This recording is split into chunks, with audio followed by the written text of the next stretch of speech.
Hello all, I am Dr. Sai Dedipia, consultant pulmonologist at Pratima Hospitals, Kachiguda. So ఈ రోజు November 19th World COPD Day. So మనం COPD గురించి ఒక 5 points తెలుసుకుందాము. So ముఖ్యంగా ఏంటంటే చాలా మంది ఎవరైనా నడుస్తున్నప్పుడు కొంచెం ఆయాసం అని ఇబ్బంది, బ్రేక్స్ తీసుకోవడము, లేదు మెట్లు ఎక్కాలి అంటే అవాయిడ్ చేసి లిఫ్ట్ లో వెళ్ళడము, ఎందుకంటే శ్వాస తీసుకోవడంలో ఇబ్బంది, ఆయాసం వస్తుంది అని ఇలాంటివి అవాయిడ్ చేయడం చూస్తూ ఉంటాము.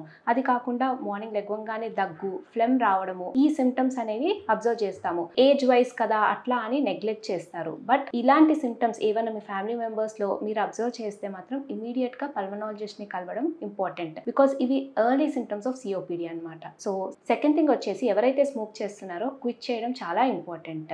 అది కాకుండా సెకండ్ హ్యాండ్ స్మోక్ ఎవరైతే ఎక్స్పోజ్ అవుతున్నారో ఎలాగైనా అవాయిడ్ చేయండి. సో థర్డ్ థింగ్ వచ్చేసి ముఖ్యంగా ఏంటంటే మహిళలు ఎక్కువగా కిచెన్లో అలా పనిచేస్తూ ఉంటారు. సో వాళ్ళు ఏంటంటే ఆ పొగకి అవి ఎక్స్పోజ్ అవ్వడం వల్ల కూడా సిఓపిడి వచ్చే అవకాశం ఉంటుంది. సో వెంటిలేషన్ ఉండేలాగా చూసుకోండి. సో ఫోర్త్ థింగ్ ఏంటంటే ఏదైతే మీరు ఎక్సర్సైజ్ చేస్తున్నారో, రెగ్యులర్ ఎక్సర్సైజ్ కానీ వాక్స్ కానీ, అవి మీ లంగ్ హెల్త్కి కూడా చాలా ఇంపార్టెంట్. సో అవి కంటిన్యూ చేసుకోండి. అండ్ ఫిఫ్త్ థింగ్ వ్యాక్సిన్స్ ఇప్పుడు అబౌవ్ 60 years వాళ్ళలో చాలా ఇంపార్టెంట్ అన్నమాట. చిన్నపిల్లలు ఎలా టీకాలు ఇస్తామో సో వీళ్ళలో కూడా ఇన్ఫ్లుయెన్జా వ్యాక్సిన్, నిమోకోకల్ వ్యాక్సిన్స్ చాలా ఇంపార్టెంట్. అవి తీసుకోవడానికి ప్రయత్నించండి. Thank you.